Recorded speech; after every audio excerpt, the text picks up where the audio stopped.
Hello दोस्तों, welcome to study at Doubtkers classes. तो आज हम पढ़ेंगे प्रश्नावली 5.2 का क्वेश्चन नंबर 4। इसमें एक श्रेणी दे रखी है और ये कह रहा है कि इस श्रेणी का कौन सा पद 78 है, यानी हमें इस श्रेणी में पदों की संख्या ज्ञात करनी है। तो सबसे पहले हमें पता होना चाहिए कि इस श्रेणी का प्रथम पद, तो यहाँ पर प्रथम पद जो है वो 3 दे रखा है। अब अगर हमें सर्वांतर चाहिए तो सर्वांतर हो जाएगा 8 minus 3 is equal to 5। Clear.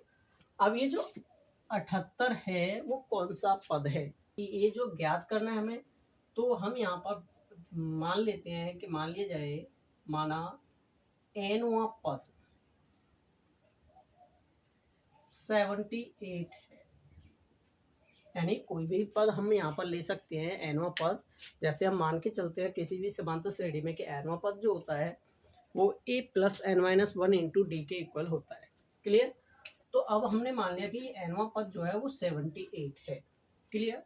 तो एनवां पद यानी टी एन जो होगा वो a plus n minus 1 into d होता है। तो यहाँ पर जो टी एन है वो हो गया 78 इज इक्वल टू ए का वैल्यू रखेंगे 3 plus n minus 1 into 5। Clear. अब क्योंकि देखो यहाँ पर 5 का मल्टीप्लाई हो रहा है तो हम ऐसे भी कर सकते हैं, इसे 3 प्लस 5 एन माइनस 5।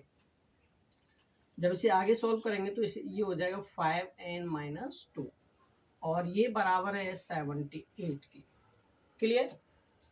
तो यहाँ पर क्या है कि 5n इज इक्वल टू हो जाएगा 78 प्लस 2, यानी 5n इज इक्वल टू हो गया 80 और n इज इक्वल टू हो जाएगा 80/5।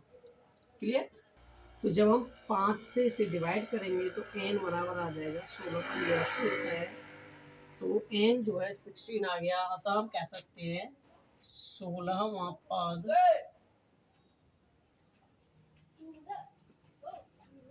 78 है। क्लियर।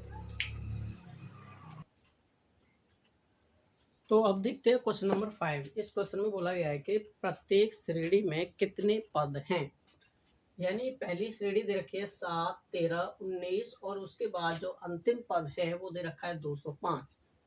तो पहला क्वेश्चन हम लेके चलते हैं यहाँ पर 7, 13, 19 एंड 205। क्लियर। तो मान लीजिए कि ये हमारा पहला पद हो गया, ये दूसरा पद हो गया, ये तीसरा पद हो गया और ऐसे ही ये हमारा एनवां पद है, यानी अंतिम पद हमने मान लिया एनवां पद। क्लियर। तो जितनी इस एन की वैल्यू होगी यह पद उसी नंबर पे आ रहा होगा और उसी नंबर पे आ रहा होगा तो नंबरों की संख्या, यानी इस श्रेणी में कितनी संख्याएं हैं या इस श्रेणी में कितने पद हैं वो हम फाइंड कर सकते हैं। क्यों? क्योंकि जो टर्म यानी एनवां पद माना है, एनवां पद यानी मान लीजिए कि अगर ये वैल्यू 50 आ रही है तो ये 50वां पद होगा, अगर एन की वैल्यू 10 आ रही है तो ये 10वां पद होगा। क्लियर। तो यहाँ पर क्या है, ए इज इक्वल टू हो गया 7, डी हो जाएगा 13 माइनस 7 यानी कि 6 और एन वहां पद यानी ए एन हो गया 205। तो ए एन वाला फॉर्मूला लगाएंगे हम, a n is equal to a plus n minus 1 into d. Clear. जैसा कि इससे पहले फॉर्मूले में हमने अप्लाई किया था सेम उसी तरह से। तो यहाँ पर क्या होगा कि जो ए एन का वैल्यू दे रखा है वो ए एन का वैल्यू कितना हमारे पास 205 इज इक्वल टू ए का वैल्यू लगाएंगे 7 plus n minus 1 into d का वैल्यू दे रखा है हमें 6, तो यहाँ पर 6 रखेंगे। क्लियर। तो ये हो जाएगा 205 is equal to 7 plus 6n minus 6। तो ये हो जाएगा 205 इज इक्वल टू 6n और प्लस का 1, क्योंकि 7 माइनस 6 करेंगे तो बचेगा 1। तो यहाँ पर आ जाएगा 6n plus 1 is equal to 205। तो 6n इज इक्वल टू हो जाएगा 205 माइनस का 1, तो 6n की जो वैल्यू है वो आ जाएगी 204। क्लियर। अब हमें क्या करना है, n का वैल्यू चाहिए, तो 6n का वैल्यू 204 है तो n का वैल्यू कितना हो जाएगा 204/6। तो यहाँ से डिवाइड करेंगे तो 6 से कटेगा 3 बार, 6 × 18 बचेंगे 2 और यहाँ से 24 हो गए तो 6 × 4 = 24 यानी 34। तो इस श्रेणी में 34 पद है, यानी ये जो पद है वो 34वां पद है। तो हम कह सकते हैं अतः श्रेणी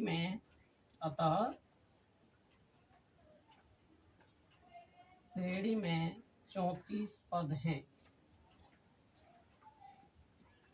क्लियर? क्योंकि ये जो टर्म है वो हमने एनवां पद माना था। एन यानी कोई सा भी पद हो सकता है, 10वां, 50वां, 100वां। तो इसी तरह से एनवां पद एनवें टर्म में हमने वैल्यू रखी, और जो भी एन की वैल्यू आई वही क्या होगा, क्योंकि ये श्रेणी का अंतिम पद है। तो अंतिम पद यानी कि जब अंतिम पद 34 है तो यहाँ पर क्या है कि 34वां पद जो है वो 205, यानी अंतिम पद यानी एनवां पद। क्लियर? तो इसी तरीके से दूसरा क्वेश्चन देखते हैं इसमें।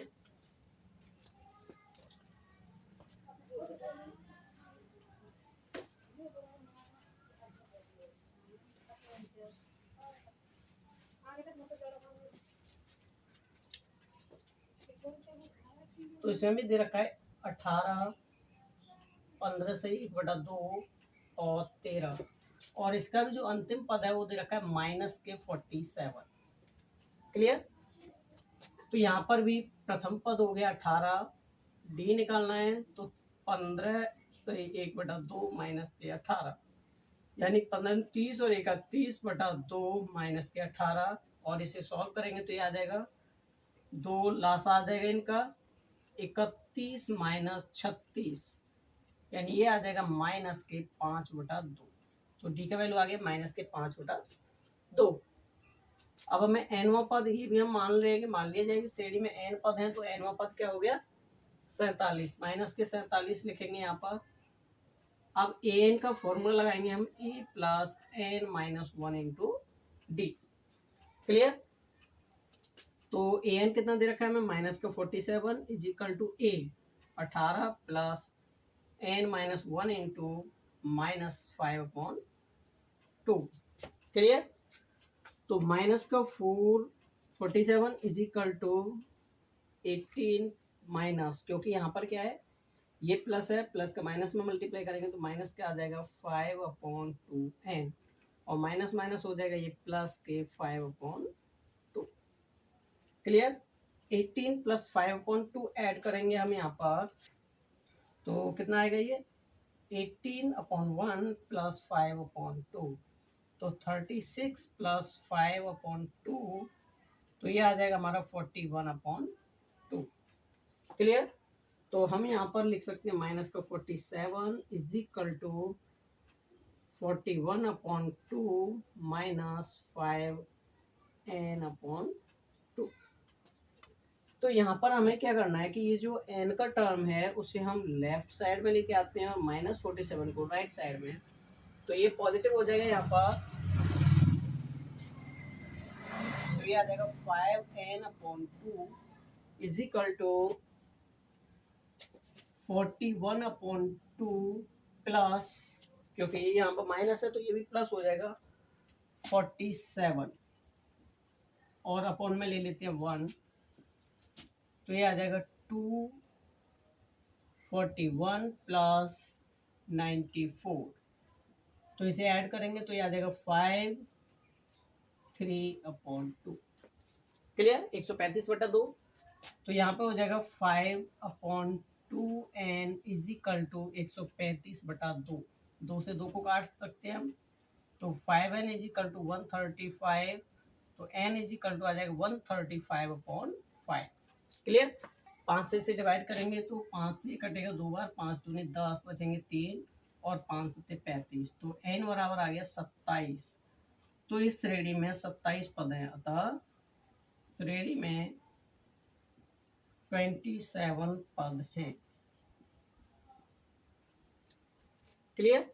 तो अगर हमें किसी भी श्रेणी का अंतिम पद दे रखा है तो अंतिम पद यानी उसी को हम nवां पद लेके चलेंगे। क्लियर? तो इस तरीके से हम किसी भी श्रेणी में मिसिंग पद यानी अंतिम पद निकालना हो तो अंतिम पद निकाल सकते हैं, या अंतिम पद दे रखा हो तो पदों की संख्या ज्ञात करनी हो तो इसी तरीके से हम पदों की संख्या भी ज्ञात कर सकते हैं। क्लियर?